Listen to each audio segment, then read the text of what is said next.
Okay guys, mu kanya gashize rero hariho umuntu watwandikiye atubwira ngo umuntu dusobanurire izina Elom. Tujya tukubwire ko izina Elom rifite inkomoko ikomeye cyane cyane kandi mu ndimi ndetse no mu bijyanye n'iyobokamana ndetse no mu ndimi za Bibiliya ndetse no mu muco wo muri Afurika y'Uburengerazuba nk'uwaba Ewe cyangwa se bo muri Ghana ndetse na Togo.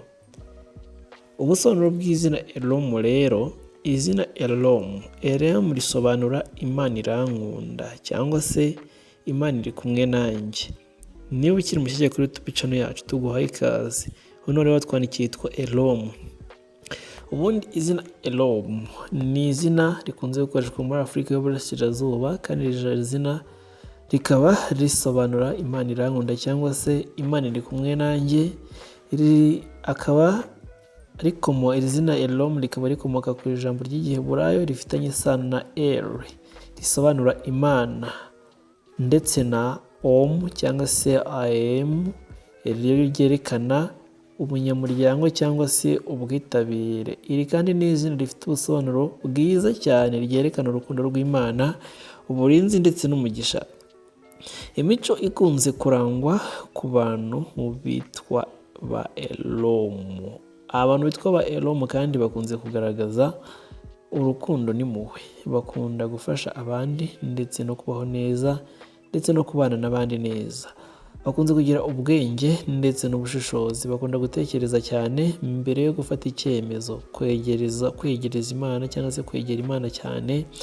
Benshi baba bafite ukwizera gukomeye kandi bashikamye, ubupfura ndetse n'ubworoherane, bakunda amahoro ndetse n'ubwumvikane, kwiyubaha ndetse no kwiyemeza neza, kuba bafite icyizere cy'ejo hazaza. Imyitwarire cyangwa se karagiteri ikunze kurangwa ku bantu bafite iri zina Elom, ndetse tunarushaho gusuhuza umuntu wese witwa Elom. Waba ufite umubyeyi witwa Elom, ufite umwana witwa Elom, none watwandikiye witwa Elom nawe turamusuhuje. Mu myitwarire yabo kandi yo muri iyi minsi bakunda gutuza ndetse no kudakunda intonganya, baba bizerwa mu nshuti ndetse n'umuryango. Bashobora kuba batekerereza cyane cyangwa se abatekerereza abandi cyangwa se batekereza famiye yabo cyane, cyangwa se abo bakunze kwita deep thinkers. Hari igihe kandi bagira umutima woroshye cyane sensitive, ndetse hakaba hari n'ibiranga aribyo dukunda kwita personality traits, kuba leader utuje cyangwa se kuba umuyobozi utuje cyangwa se calm leader. Bakunda kandi kuba bakunda gukorera mu mucyo ndetse no mu kuri. Bakunda kuba abanyabuntu aribyo bita kind hearted, gukunda ubuhanzi cyangwa se ibitekerezo bishya creative minds. Kandi dore ibyamamare byitwa ba Elom. Nubwo izina Elom ritari rinini cyane ku isi hose, hari abantu bamwe bazwi baryitwa. Wa mbere twava nka Elom Tuetse. Uyu nguyu yari umuraperi uzwi muri Togo ndetse kugeza na n'uyu munsi akora indirimbo zifite ubutumwa bwimbitse ku buzima ndetse n'umuco. Akaba uwo bita Elom Adabla. Uyu nguyu ni umuhanzi ukora ibigendanye n'ubugeni n'imyidagaduro, akomoka muri Afurika y'Uburengerazuba.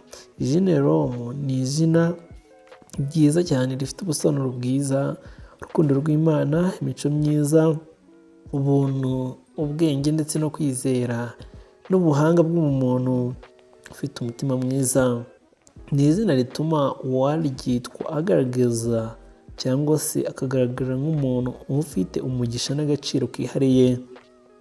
Niba nawe ushaka kumubwira mu mazina gusa na Elom cyangwa se uko wakoresha iri zina muri YouTube channel yawe, muri brand runaka, uryitwa umwana wawe, uryita ababyeyi bawe cyangwa se uryita inshuti yawe ndetse n'undi uwo ari we wese, ukaba ufite n'indi zina ritandukanye na Elom ushaka twazakubwira ibisobanuro byaryo, watwandikira kuri Silas Maker Entertainment.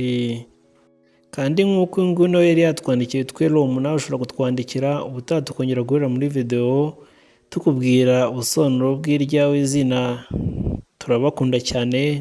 naho ubutaha. Niba iyi video wayikunze ntugende udakoze subscribe no like, nurangiza usangize inshuti zawe. Ciao ciao.